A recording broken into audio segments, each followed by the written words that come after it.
Presiden Pak Muhammad Yusuf Kala dalam pemilu Presiden 2014 dan kembali terpilih bersama Wakil Presiden Pak Ma'ruf Amin dalam pemilu Presiden 2019. Jokowi pernah menjabat sebagai Gubernur DKI Jakarta sejak 15 Oktober 2012 hingga 16 Oktober 2014.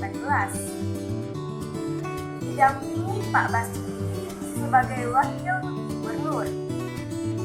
Sebelumnya ia adalah Wali Kota Surakarta atau Solo. Sejak 28 Juli 2005 hingga 1 Oktober 2012 didampingi Pak F.X. Haji Rudiatmo sebagai Wakil Wali Kota. 2 tahun menjalani periode keduanya menjadi Wali Kota Solo, Pak Jokowi ditunjuk oleh partainya yaitu Partai Demokrasi Indonesia Perjuangan atau Partai PDIP untuk bertarung dalam pemilihan Gubernur DKI Jakarta berpasangan dengan Pak Basuki atau kerap disapa Pak Ahok. Pak Joko Widodo berasal dari keluarga sederhana, bahkan rumahnya pernah digusur sebanyak 3 kali ketika dia masih kecil. Tetapi ia mampu menyelesaikan pendidikannya di Fakultas Perikanan Universitas Gadjah Mada. Setelah lulus, dia menekuni profesinya sebagai pengusaha mebel. Karir politiknya dimulai dengan menjadi Wali Kota Surakarta pada tahun 2005. Namanya mulai dikenal setelah dianggap berhasil mengubah wajah kota Surakarta menjadi kota pariwisata, kota budaya, dan kota batik. Pada tanggal 20 September 2012, Pak Jokowi berhasil memenangi Pilkada Jakarta 2012. Kemenangannya dianggap mencerminkan dukungan populer untuk seorang pemimpin yang muda dan bersih, meskipun umurnya sudah lebih dari 50 tahun.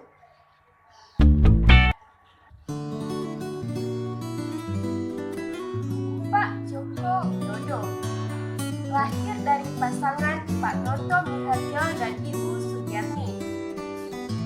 Ia merupakan anak sulung dan putra satu-satunya dari 4 bersaudara. Ia memiliki 3 orang adik perempuan bernama Iit Sriatini, Hidayati, dan Titik Relawati. Ia sebenarnya memiliki seorang adik laki-laki bernama Joko Lukito, tetapi meninggal saat persalinan. Sebelum berganti nama menjadi Joko Widodo, ia memiliki nama kecil Mulyono. Ayahnya berasal dari Karanganyar, sementara kakek dan neneknya berasal dari sebuah desa di Boyolali. Pendidikannya diawali dengan masuk SD Negeri 112 Tirtoyoso yang dikenal sebagai sekolah untuk kalangan menengah ke bawah. Dengan kesulitan hidup yang dialami, ia terpaksa berdagang, mengojek payung, dan jadi kuli panggul untuk mencari sendiri keperluan sekolah dan uang jajan sehari-hari. Saat anak-anak lain ke sekolah dengan sepeda, ia memilih untuk tetap berjalan kaki, mewarisi keahlian bertukang kayu dari ayahnya. Ia mulai bekerja sebagai penggergaji di umur 12 tahun. Pak Jokowi kecil telah mengalami penggusuran rumah sebanyak 3 kali. Penggusuran yang dialaminya sebanyak 3 kali pada masa kecil mempengaruhi cara berpikirnya dan kepemimpinannya kelak setelah menjadi Wali Kota Surakarta saat harus menertibkan permukiman pinjaman warga. Setelah lulus SD, ia kemudian melanjutkan pendidikannya di SMP Negeri 1 Surakarta. Ketika ia lulus SMP, ia sempat ingin masuk ke SMA Negeri 1 Surakarta, namun gagal, sehingga akhirnya ia masuk ke SMA Negeri 6 Surakarta. Pak Jokowi menikah dengan Ibu Iriana di Solo pada 24 Desember 1986 dan memiliki 3 orang anak, yaitu Gibran Rakabuming Raka yang lahir pada tahun 1988, Kahiyang Ayu yang lahir pada tahun 1991, dan Kaisang Pangarep yang lahir pada tahun 1995.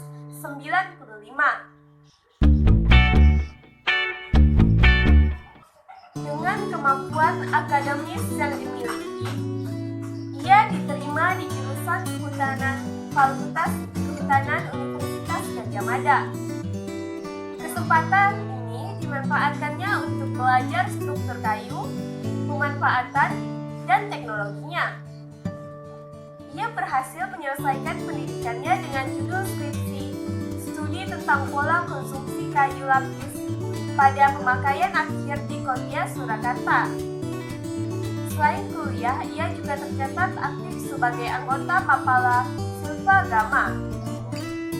Setelah lulus pada tahun 1985, ia bekerja di BUMN PT Kertas Kref Aceh dan ditempatkan di area Hutan Pinus, Begusui, di daratan tinggi Gayo, Aceh Tengah. Namun ia merasa tidak betah dan pulang menyusul istrinya yang sedang hamil 7 bulan. Ia bertekad berbisnis di bidang kayu dan bekerja di usaha milik pamannya, Yono, di bawah bendera CV Roda Jati. Pada tahun 1988, ia memberanikan diri membuka usaha sendiri dengan nama CV Rakabu yang diambil dari nama anak pertamanya. Usahanya sempat berjaya dan juga turun naik karena tertipu pesanan yang akhirnya tidak dibayar. Namun pada tahun 1990, ia bangkit kembali dengan pinjaman modal sebesar 30 juta dari ibunya. Usaha ini membawanya bertemu Michel Rohmanan, yang akhirnya memberinya panggilan yang populer hingga kini, yakni Pak Jokowi. Dengan kejujuran dan kerja kerasnya, ia mendapat kepercayaan dan bisa berkeliling Eropa yang membuka matanya. Pengaturan kota yang baik di Eropa menjadi inspirasinya untuk diterapkan di Solo dan menginspirasinya untuk memasuki dunia politik. Ia ingin menerapkan kepemimpinan manusiawi dan mewujudkan kota bersahabat untuk penghuninya, yaitu daerah Surakarta.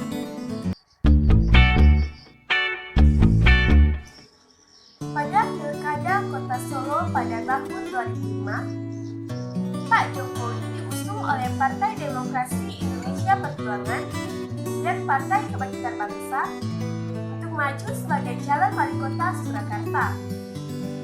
Ia berhasil memenangkan pemilihan tersebut dengan presentase suara sebesar 36,62%. Setelah terpilih, dengan berbagai pengalaman pada masa muda, ia mengembangkan kota Solo yang sebelumnya buruk penataannya dan menghadapi berbagai penolakan masyarakat untuk ditentukan. Di bawah kepemimpinannya, Kota Solo mengalami perubahan dan menjadi kajian di universitas dalam dan luar negeri. Salah satunya adalah kemampuan komunikasi politik Pak Jokowi yang berbeda dengan kebanyakan gaya komunikasi politik pemimpin lain pada masa itu, yang menjadi kajian riset mahasiswa pasca sarjana Universitas Indonesia. Di bawah kepemimpinannya, Bus Batik Solo Trans diperkenalkan. Berbagai kawasan seperti Jalan Slamet Riyadi dan Ngaso Puro diremajakan, dan Solo menjadi tuan rumah berbagai acara internasional.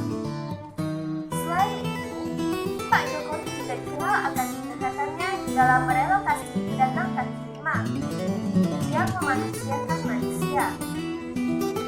Berkat pencapaiannya ini, pada tahun 2010, ia terpilih lagi sebagai wali kota Surakarta dengan suara melebihi 90%. Kemudian pada tahun 2012, ia dicalonkan oleh PDIP sebagai calon gubernur DKI Jakarta. Pak Jokowi diminta secara pribadi oleh Pak Yusuf Kala untuk mencalonkan diri sebagai gubernur DKI Jakarta pada Pilgub DKI tahun 2012. Karena merupakan kader PDI Perjuangan, maka Pak Yusuf Kala meminta dukungan dari Ibu Megawati Soekarno Putri yang awalnya terlihat masih ragu. Sementara itu, Pak Prabowo Subianto dari Partai Gerindra juga melobi PDI Perjuangan agar bersedia mendukung Pak Jokowi sebagai calon gubernur karena membutuhkan 9 kursi lagi untuk bisa mengajukan calon gubernur. Sebagai wakilnya, Pak Basuki yang saat itu menjadi anggota DPR dicalonkan mendampingi Pak Jokowi. Pasangan ini awalnya tidak diunggulkan. Hal ini terlihat dari klaim calon pertama yang diperkuat oleh lingkaran survei Indonesia bahwa pasangan Pak Fauzi Bowo dan Nachowi Ramli akan memenangkan pilkada dalam satu putaran. Namun hasil pilgub putaran pertama dari KPU memperlihatkan Pak Jokowi memimpin dengan 42,6% suara. Sedangkan Pak Fauzi Bowo di posisi kedua dengan 34,5% suara.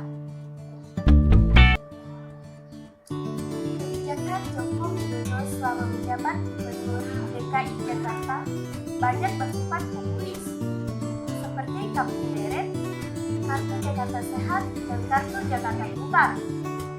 Namun beberapa juga mendatangkan keberatan masyarakat, seperti dalam perbaikan saluran air, peremajaan bus kecil, dan sterilisasi jalur busway. Di awal menjabat, dia mendahulukan program bantuan sosial melalui Kartu Jakarta Sehat dan Kartu Jakarta Pintar. Dan setelah mendapat kendali atas APBD, dia menjalankan pembenahan saluran air di DKI Jakarta melalui program JEDI. Beberapa program transportasi warisan pemerintahan sebelumnya seperti 6 Rostov dan monorel terhambat. Sebaliknya, ia berkonsentrasi kepada transportasi massal seperti MRT Jakarta, penambahan armada Transjakarta, dan peremajaan bus kecil. Dia juga mengupayakan mengambil alihan pengelolaan sumber daya air melalui APBD, Aitra, dan Palija. Semenjak terpilih sebagai gubernur, popularitasnya terus melambung dan menjadi sorotan media. Akibatnya, muncul wacana untuk menjadikannya calon presiden untuk pemilihan umum Presiden Indonesia 2014. Ditambah lagi, hasil survei menunjukkan nama Pak Jokowi terus unggul. Pada awalnya, Ketua Umum PDIP, Ibu Megawati Soekarno Putri, menyatakan bahwa ia tidak akan mengumumkan calon presiden dari PDI Perjuangan sampai setelah pemilihan umum legislatif 9 April 2014.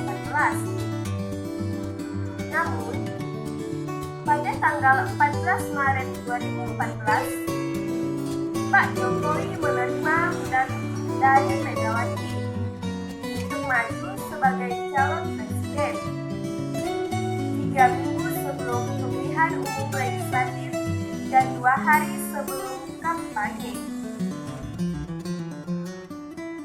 Pada tanggal 19 Mei 2014, Pak Jokowi mengumumkan bahwa Pak Yusuf Kala akan menjadi calon wakil presidennya.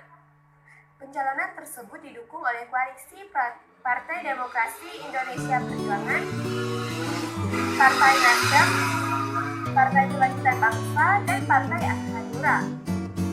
Pada hari yang sama, Pak Jokowi dan Pak Yusuf Kala secara resmi mendaftar di Komisi Pemilihan Umum. Setelah mendengar hasil hitung cepat dari berbagai lembaga survei, Pak Jokowi menyatakan kemenangan pada 9 Juli. Namun lawannya, Pak Prabowo Subianto juga menyatakan kemenangannya, membingungkan warga Indonesia.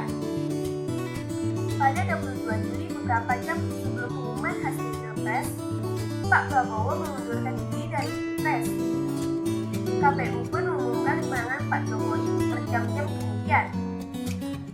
KPU menyatakan Pak Jokowi menang dengan 53,12% suara. Sementara Pak Prabowo mendapat 46,85% suara. Meskipun umum, Pak Prabowo membantah total ini. Pak Jokowi memulai masa presidennya dengan meluncurkan Kartu Indonesia Sehat, Kartu Indonesia Pintar, dan Kartu Keluarga Sejahtera. Upaya ini oleh partai oposisi dianggap untuk meredam sementara kenaikan harga BBM. Pak Jokowi dikritik karena meluncurkan program yang tidak mengikuti payung hukum dan melanggar tertib anggaran.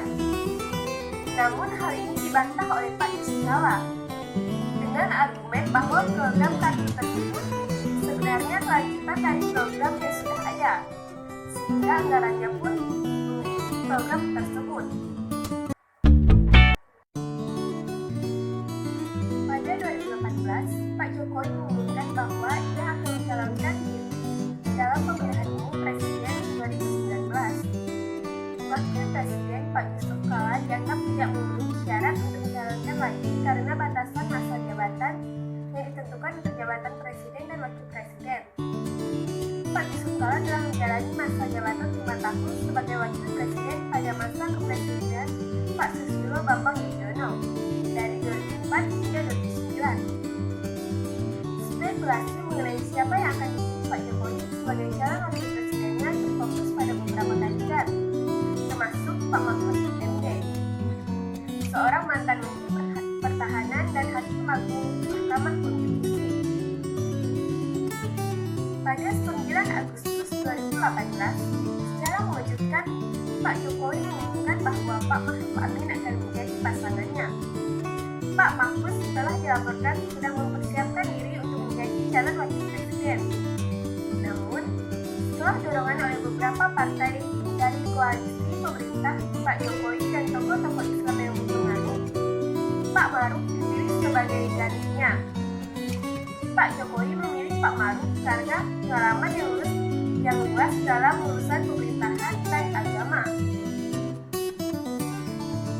Pada Januari 2019, diberitakan bahwa Pak Jokowi sedang mempertimbangkan pembebasan Abu Bakar Ba'asyir karena usia tua dan kesehatan yang menurun. Langkah ini dipandang kontroversial sebagai bagian dari strategi budget tindakan yang diambil oleh Pak Jokowi untuk menenangkan hati orang Muslim konservatif menjelang pemilihan.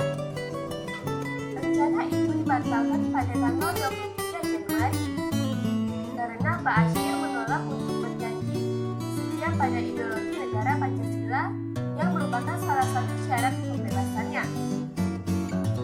Pak Jokowi telah menolak untuk memberikan pandangan pada penahanan sekitar 1 juta Muslim Uighur oleh pemerintah Tiongkok Kam pendidikan ulang di provinsi Xinjiang dengan menyatakan saya tidak tahu tentang Xinjiang dan tidak memberikan komentar. Setelah 4 tahun menjabat, tingkat kepuasan publik terhadap Pak Jokowi tetap tinggi, berkisar antara 60-70%. Hasil hitung cepat menunjukkan bahwa Pak Jokowi diperkirakan memenangkan Pilpres dengan suara 54%. Akan tetapi, Pak Prabowo mengklaim bahwa perhitungan oleh tim kampanyenya sendiri menunjukkan bahwa dia meraih suara 62%. Presiden Indonesia terpilih. Pak Jokowi menegaskan sikap politiknya untuk memimpin Indonesia dengan kekayaan manusia, budaya, dan pluralitasnya, supaya tidak kehilangan arah dalam menjawatakan isi Undang-Undang Dasar 1945 dan makna Pancasila.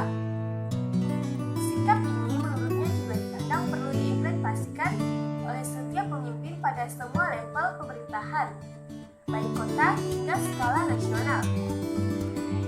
Pak Jokowi memilih memaknai lewat ajaran Sakti Bung Karno, yaitu berdaulat di bidang politik, berdikari di bidang ekonomi, dan berkepribadian nasional di bidang kebudayaan. Saya sebagai seorang presiden juga harus punya ideologi jelas, apa itu berdaulat, berdikari, dan berkepribadian. Ideologi kita sama, Pancasila, tetapi cara penerapannya berbeda. Ada yang lewat gerakan perubahan, restorasi Indonesia, ada yang lewat cara-cara lain. Seorang pemimpin baik di kota, kabupaten, gubernur, provinsi, tingkat nasional, pemimpin itu harus punya ideologi. Harus ada ideologinya, tanpa itu kita tak punya arah.